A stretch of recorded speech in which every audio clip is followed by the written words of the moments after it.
Bapak Ibu, Oma Opa, selamat berjumpa lagi. Salam, salam sehat semua.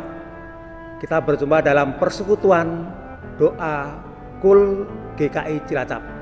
Sebelum kita melanjutkan persekutuan kita pada saat ini, marilah Bapak Ibu, Oma Opa, kita bersama-sama memuji Tuhan dari Kidung Jemaat 170 bait 1 dan bait yang ketiga.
Mari Bapak Ibu, sebelum kita bersekutu, kita harus kembali menghadap kepada Tuhan di dalam doa. Mari kita berdoa. Allah Bapa kami yang bertata di kerajaan surga yang mulia, Tuhan yang selalu menyertai dan melindungi di dalam kehidupan kami hari lepas hari, dan berkat kasih-Mu Engkau nyatakan bagi kami anak-anak-Mu ya Tuhan, di mana pada saat yang indah ini Tuhan telah mempertemukan kami bersama dengan anggota KUL GKI Cilacap. Oleh karena itu Tuhan, pada kesempatan yang baik ini kami akan membaca dan merenungkan akan kebenaran firman-Mu. Oleh karena itu kami mohon urapan Roh-Mu yang kudus kepada kami semua ya Tuhan, sehingga kami dapat mengerti apa yang menjadi kehendak-Mu dalam firman-Mu, sehingga kebenaran firman-Mu ini dapat kami lakukan di dalam kehidupan kami hari lepas hari. Sucikanlah tempat ini dari segala gangguan, sehingga hanya kami kusuk untuk mendengarkan firman-Mu. Di dalam nama Tuhan Yesus Tuhan kami telah berdoa dan mengucap syukur. Amin. Bapak Ibu dan saudara yang kasih dalam Tuhan serta Opa Oma, pada saat ini kita akan belajar memahami akan kebenaran firman Tuhan yang kita bersama-sama membacanya dari Injil Yohanes pasal 20 ayat 19 sampai dengan ayat yang ke-23. Firman Tuhan berbunyi demikian. Yesus menampakkan diri kepada murid-muridnya. Ketika hari sudah malam, pada hari pertama minggu itu, berkumpullah murid-murid Yesus di suatu tempat dengan pintu-pintu yang terkunci karena mereka takut kepada orang-orang Yahudi. Pada waktu itu datanglah Yesus dan berdiri di tengah-tengah mereka dan berkata, "Damai sejahtera bagi kamu." Dan sesudah berkata demikian, ia menunjukkan tangannya dan lambungnya kepada mereka. Murid-murid itu bersukacita ketika mereka melihat Tuhan. Maka kata Yesus sekali lagi, "Damai sejahtera bagi kamu." Sama seperti Bapa mengutus aku, demikian juga sekarang aku mengutus kamu. Dan sesudah berkata demikian, ia mengembusi mereka dan berkata, terimalah Roh Kudus. Jikalau kamu mengampuni dosa orang, dosanya diampuni. Dan jikalau kamu menyatakan dosa orang tetap ada, dosanya tetap ada. Sampai di sini pembacaan kita, yaitu firman Tuhan yang terambil dalam Yohanes 20 ayat 19 dan 23. Dan bacaan firman Tuhan ini kami beri tema damai sejahtera bagimu. Bapak, Ibu, dan saudara yang kasih dalam Tuhan, Opa Oma yang terkasih, yang selalu diberkati oleh Tuhan Allah di dalam kehidupan kita sehari-hari. Kalau kita memperhatikan bacaan firman Tuhan pada saat ini, pasti kita akan bertanya-tanya, mengapa murid-murid Tuhan Yesus itu waktu bersekutu bersama-sama berada di dalam ruangan yang tertutup serta dikunci? Itu di Yerusalem. Itu menyatakan bahwa mereka, murid-murid Tuhan Yesus ini, merasa ketakutan dan kekhawatiran. Karena apa? Karena mereka mengerti bahwa Tuhan Yesus yang disalibkan dan mati membuat mereka ketakutan, membuat mereka kekhawatiran. Masih tanda tanya, apa iya Tuhan itu bisa mati? Itu pertanyaan-pertanyaan dari para murid. Walaupun Bapak, Ibu, dan Oma-Oma, Tuhan Yesus sudah menampakkan diri pertama bagi muridnya yang pergi ke Emmaus, yaitu Kleopas dan temannya. Dia bisa terbuka hatinya setelah Tuhan Yesus datang ke rumahnya dan membagi-bagikan roti yang diberkati. Dan setelah itu, saat pertemuan ini, bersekutu di rumah yang dalam keadaan terkunci ini, mereka juga mendengar dari Maria Magdalena yang melihat dengan jelas waktu datang ke kubur bahwa Tuhan Yesus telah bangkit. Tapi itu tidak membuat para murid ada kesukacitaan. Tapi syukur pada Tuhan bahwa Tuhan Allah adalah mengasihi kita. Pada saat yang mereka bersekutu dalam keadaan ruangan tertutup dan terkunci, tiba-tiba Tuhan Yesus datang. Itu menyatakan bahwa Tuhan Yesus benar-benar sudah bangkit. Dan berita sudah bangkitan sudah disampaikan oleh muridnya sendiri, tapi mereka saat itu belum percaya. Kebangkitan Tuhan Yesus yang menyatakan pada mereka dalam pertemuan itu, dalam persekutuan itu, dia menunjukkan tangan yang berlubang dan juga lambung yang kena tombak. Dengan adanya seperti ini, murid-murid akhirnya merasa gembira. Salam Tuhan Yesus pada mereka, salam damai sejahtera bagimu. Artinya semoga kamu dalam keadaan sehat. Semoga kamu selalu diberkati dalam hidupmu. Itu Tuhan memberi kekuatan pada mereka. Setelah mereka, para murid yang bertemu atau berkumpul di satu ruangan ini, melihat dengan mata kepala mereka sendiri bahwa Tuhan Yesus benar-benar sudah bangkit dan telah datang, serta menunjukkan tangan dan lambungnya yang terluka, mereka baru sadar apa yang sudah disampaikan oleh Kleopas yang mau berjalan dalam ke Emmaus, maupun Maria Magdalena yang waktu datang ke tempat kubur, akhirnya dia terbuka hatinya. Terbuka. Dengan adanya damai sejahtera ini membuat mereka menjadi kesukacitaan mereka semua. Dan Tuhan Yesus tidak sekali dua kali dia mengatakan damai sejahtera bagimu. Dan kita sebagai anak-anak Tuhan, sebagai murid Tuhan Yesus, kita pun mendapat damai sejahtera yang dari Tuhan Yesus sendiri. Itu menyatakan bahwa kekhawatiran dan ketakutan yang sebelumnya mereka pahami, dengan adanya damai sejahtera yang Tuhan Yesus sendiri mengatakannya, membuat kesukacitaan, merubah dari ketakutan menjadi kesukacitaan. Dan Tuhan Yesus tidak sampai di situ. Dia justru membuka hati dan pikiran para murid. Di mana Tuhan Yesus sendiri sebelum dia disalib, dia juga pernah mengatakan bahwa dia akan datang ke tempat Bapa, akan menyediakan tempat bagi para muridnya. Sehingga dengan adanya kebangkitan Tuhan Yesus ini, para murid diingatkan dengan kata-kata Tuhan Yesus. Oh iya, dulu Tuhan Yesus sudah pernah mengatakan dia akan datang ke tempat Bapa atau ke tempat Allah di surga untuk menyediakan tempat bagi kita semua. Itu sudah tertulis di dalam Injil. Oleh karena itu, mari Bapak Ibu dan saudara yang kasih Opa Uma, kebangkitan Tuhan Yesus ini kita pahami dan kita resapi agar masuk dalam hati dan pikiran kita, sehingga ada kesukaan di dalam kehidupan kita. Walaupun Tuhan Yesus waktu menunjukkan tangan dan lambungnya itu masih ada luka, bekas luka, maksudnya bekas luka. Kadang-kala kita pun akan berpikir, loh Tuhan Yesus kan Tuhan, kenapa lukanya masih kelihatan? Itu artinya apa? Itu artinya bahwa Tuhan Yesus itu mengasihi manusia, karena Tuhan Yesus tahu keterbatasan manusia. Sehingga kalau saya yakin dan percaya, walaupun saat itu kena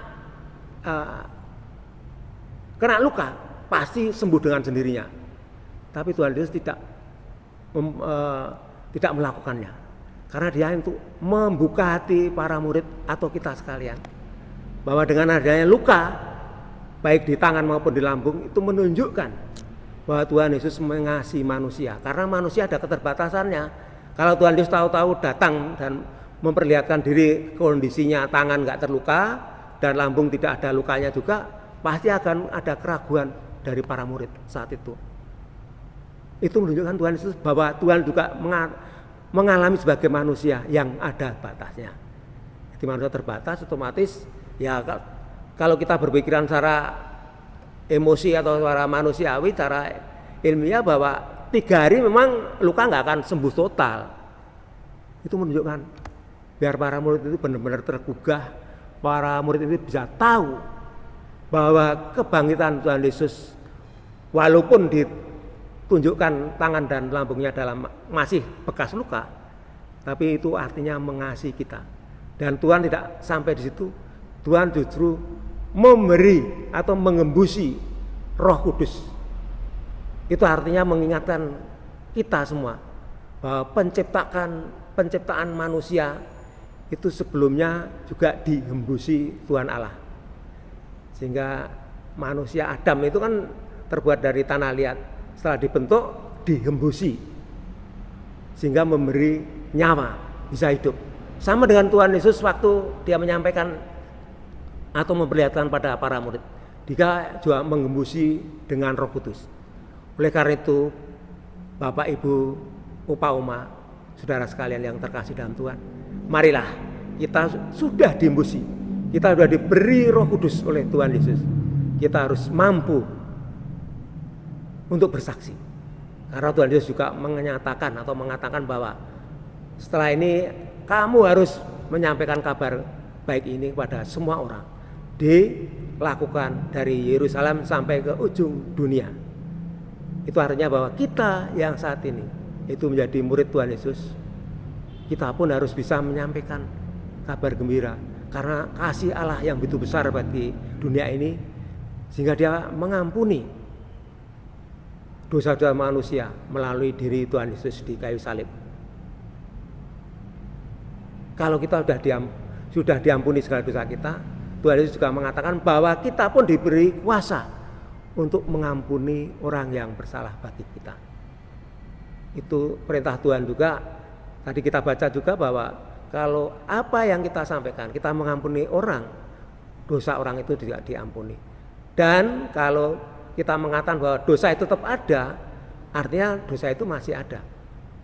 Oleh karena itu kita janganlah menahan-nahan kesalahan atau dosa orang yang bersalah pada kita. Karena itu perintah Tuhan, kita harus selalu mengampuni dalam keadaan apapun.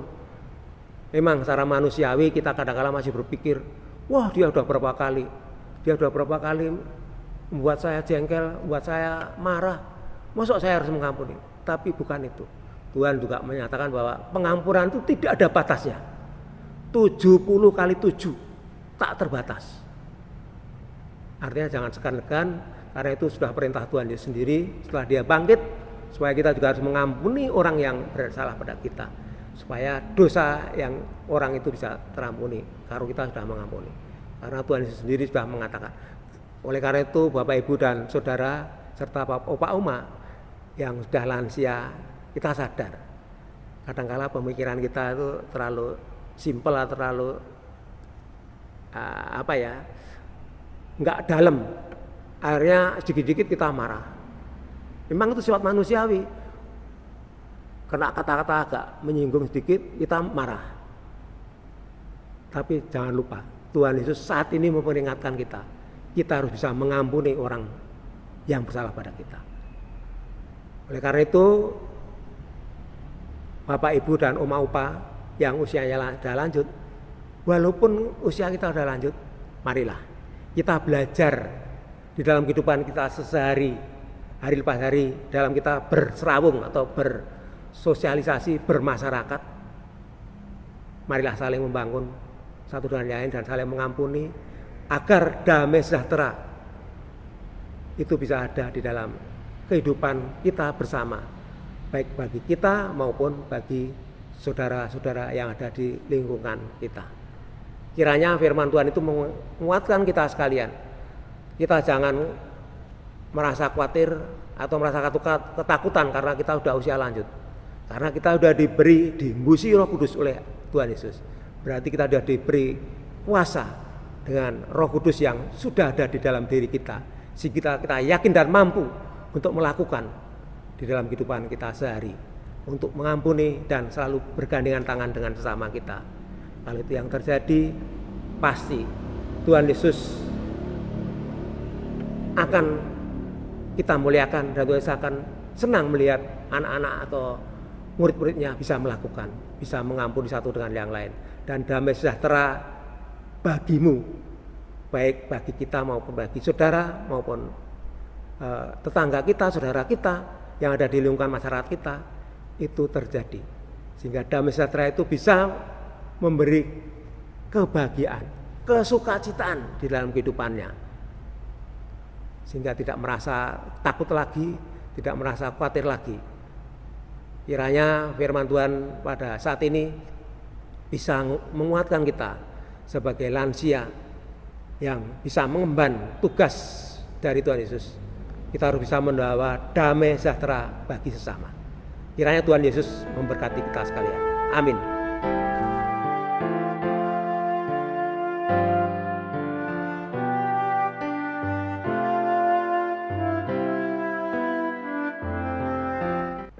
Mari Bapak Ibu dan Opa Oma, kita kembali menghadap kepada Tuhan di dalam doa syafaat. Kita bersama-sama berdoa. Terima kasih ya Tuhan Allah Bapa kami yang berada di kerajaan surga yang mulia, di mana pada saat ini kami telah membaca dan merenungkan akan kebenaran firman-Mu. Firman-Mu yang begitu indah yang kami dengar, kiranya dapat kami lakukan di dalam kehidupan kami sehari. Karena kami yakin dan percaya Tuhan Yesus telah bangkit dari antara orang mati, dan Tuhan Yesus juga telah memberi kuasa bagi kami, di mana Tuhan telah mencurahkan Roh-Mu yang kudus bagi kami sekalian, sehingga tugas panggilan kami untuk mewartakan, untuk menyampaikan bagi sesama kami, agar damai sejahtera yang dari Tuhan Yesus ini boleh benar-benar dirasakan oleh seluruh umat manusia di dunia ini, sehingga dengan adanya damai sejahtera ini, semua manusia, semua orang, semua anak-anak Tuhan ini ada dalam kesukacitaan. Walaupun dalam keadaan saat ini Tuhan mengetahui akan keadaan bangsa dan dunia ini, adanya pandemi COVID-19.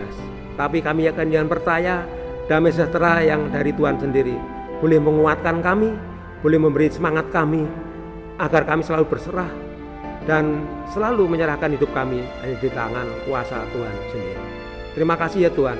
Pada saat ini kami juga berdoa bagi bangsa dan negara kami Indonesia ini.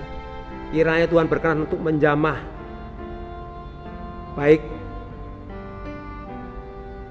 pemerintahan dari pusat hingga ke daerah, agar mereka pun benar-benar dapat melakukan tugas kewajibannya, tugas panggilannya untuk mensejahterakan rakyat Indonesia ini benar-benar terjadi.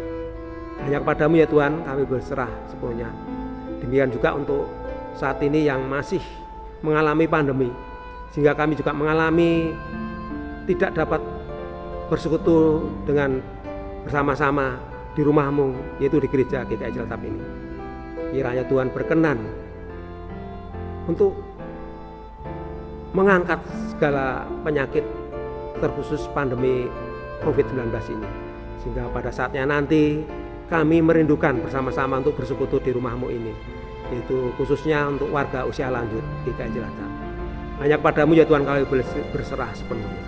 Terima kasih Tuhan, kami serahkan kehidupan kami hari lepas hari hanya dalam tangan pimpinan-Mu, dan ampuni segala dosa serta kesalahan kami yang telah kami perbuat hingga saat ini, baik itu kami lakukan melalui tutur kata kami, tingkah laku kami, bahkan pikiran kami yang selalu menyakiti hati Tuhan maupun sesama kami. Pada saat yang indah ini kami mohon ampun. Doa permohonan dan doa kami ini hanya kami alaskan di dalam nama Tuhan Yesus, Tuhan dan Selamat kami yang hidup. Amin. Bapak, Ibu, dan Saudara yang kasih dalam Tuhan, Opa Oma yang terkasih dalam Tuhan Yesus, marilah kita tutup persekutuan doa kita dengan memuji nama Tuhan dari Kidung Jemaat 222B. Demikianlah persekutuan doa Komisi Usia Lanjut GKI Cilacap telah selesai. Kiranya kita bersama-sama bisa ketemu lagi pada minggu yang akan datang. Salam, Tuhan memberkati.